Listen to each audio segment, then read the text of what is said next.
Hello, sir. Magandang umaga, hapon, o gabi man. Sana relax ka dyan sa kanyang pinapanood. Okay. Ito po kami P6 Tricks. Ako nga po si Mark. Jaja. Hello, I'm Shane. And the Andrew, cameraman. Yes, okay.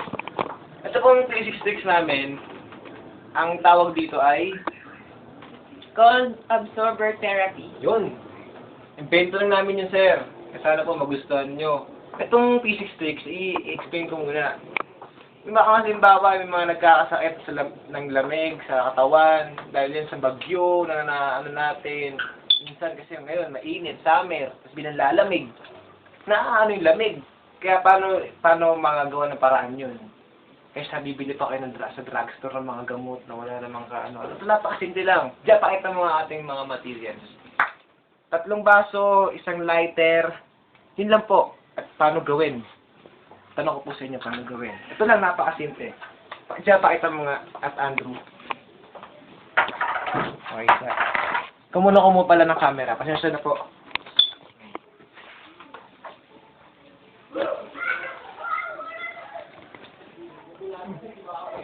Yes, I like it.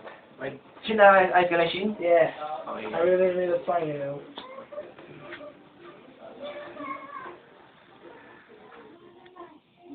Okay, nakikita niyo po ba magbabago sa kanyang katawan? Di ba nahihigo po siya?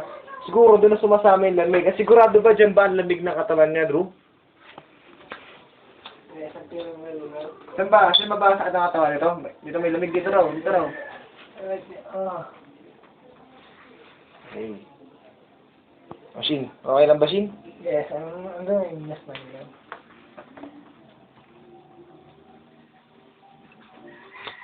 Okay, pasensya na po, medyo nagka-ano lang.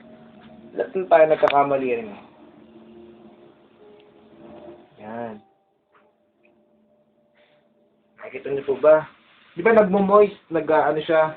Yun yung init eh. Ano yung lamig. Kaya Shin, pwedeng tumayo ka at pakita mo sa kanila kung ano ba talaga ang purpose. Ito. Yan, medyo kumakang yung pakiramdam ko eh. Sige Shin, na kumikirot pa eh. kumikirot ba? Okay na ba? Okay na. Nice na. Sige. Dahil yan, Shin, may premyo ka sa amin. Okay. Sir, thank you. Thank you, sir. Ito po aming P6 Tricks, the Cold and Hot Server. Thank you. Bye-bye.